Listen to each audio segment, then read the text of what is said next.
কমছে না শীতের দাপট। দেশের ১৯ জেলার ওপর দিয়ে বয়ে যাচ্ছে মৃদু শৈত্যপ্রবাহ। আবহাওয়া অধিদপ্তর জানিয়েছে শীতের এই তীব্রতা আরও কয়েকদিন অব্যাহত থাকতে পারে। রোববারও একই পরিস্থিতি থাকার পূর্বাভাস দেওয়া হয়েছে।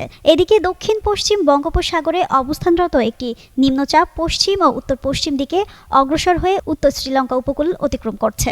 আগামী ৫ দিনের পূর্বাভাসে বলা হয়েছে আকাশ আংশিক মেঘলা থাকলেও সারা দেশের আবহাওয়া শুষ্ক থাকতে, মধ্যরাত থেকে সকাল পর্যন্ত মাঝারি থেকে ঘন কুয়াশা থাকতে পারে, যা কোথাও কোথাও দুপুর পর্যন্ত অব্যাহত থাকতে পারে। রোববার রাতে তাপমাত্রা সামান্য কমতে পারে। সোমবার দিনের তাপমাত্রা ১ থেকে ২ ডিগ্রি সেলসিয়াস কমার আশঙ্কা রয়েছে। মঙ্গল ও বুধবারও দিনের তাপমাত্রা সামান্য কমতে পারে। আর নিম্নচাপটি দুর্বল হয়ে উত্তর শ্রীলঙ্কা উপকূল অতিক্রম করছে। এর প্রভাবে দেশের আকাশ কিছুটা মেঘাচ্ছন্ন থাকতে পারে, তবে বড় কোনো প্রভাব পড়বে না। পূর্বাভাসে আরও বলা হয়, যশোর, চুয়াডাঙ্গা, কুষ্টিয়া এবং রংপুর ও রাজশাহী বিভাগের ওপর দিয়ে মৃদু শৈত্যপ্রবাহ রোববারও অব্যাহত থাকবে। রোববার তাপমাত্রা কিছুটা বাড়লেও সোমবার থেকে আবারও কমতে শুরু করবে।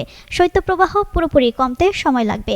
জানুয়ারি মাস জুড়েই শীতের এই প্রভাব অব্যাহত থাকতে পারে।